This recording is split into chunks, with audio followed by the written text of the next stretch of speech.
Some movement in the temperatures planned for this week as well. We're in the 70s today. Tomorrow, however, we have the potential of this storm system moving in. Weather getting a little dramatic there, Angela. It is getting dramatic, and after last week, we don't need any more drama, ladies. Yeah, Right. no more drama. Drama-free, please. Yes, we still have rivers running high south of Indianapolis. We, of course, had some severe storms, especially across parts of Michigan that were deadly late last week. Plenty of drama that we don't need a repeat of.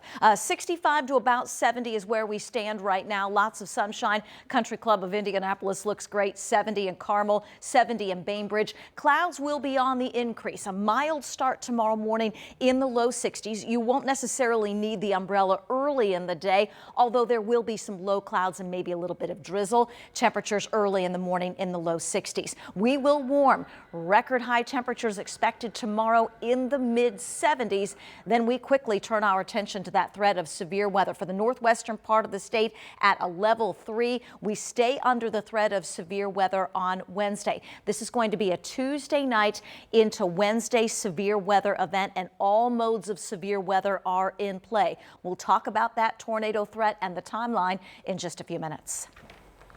All right, thanks so much, Angela. And during the severe weather tomorrow, you'll want to make sure to check out our weather coverage on WTHR Plus. That's where you'll find our live Doppler radar, extended forecast, and so much more. You can also download our TV app, which is free. A section of I-65 that's just south of Whitestown is back open at this hour after there was a police chase earlier that ended with a stolen car crashing. NDOT cameras in the area captured the crash, and you can see the officer's cruiser with the lights on following a dark car along I-65 near Lafayette Road. That was around 1:30 this afternoon. Then, about 4 minutes later, you see here highlighted more officers chasing that car, weaving in and out through the semis. The video then shows a stolen car then go off scene where it crashes and then rolls back onto the interstate. State police have since shared this video of this crashed car. You can look at it here. Troopers tell us the one person inside is injured, but didn't share the severity of those injuries. No officers hurt in this incident. Tonight, we're learning more info about a man accused of hitting an IMPD officer while driving under the influence. Matthew Foltz spent this day going through court documents that detail what led up to that incident.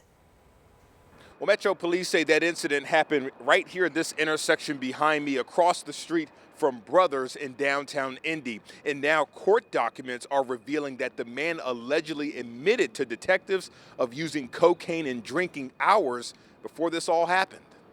Now, the incident happened Saturday night shortly after 10 at the intersection of Meridian and Louisiana Streets. Court documents reveal an IMPD officer noticed the man stopped in the middle of traffic, blaring on his car horn underneath the bridge next to Union Station for nearly 2 minutes. When the officer approached the driver's side door, the man allegedly turned left into the officer, hitting him in the leg and knocking him to the ground. Court documents also show the man then drove into a parking lot about a block north before running on foot. Police say 3 other people were inside the car at the time, and the man was later arrested by another off-duty deputy in the area. Now, court documents also reveal the man allegedly admitted to detectives later at the hospital that he had taken cocaine earlier in the night and had drinks at an event prior to the alleged incident.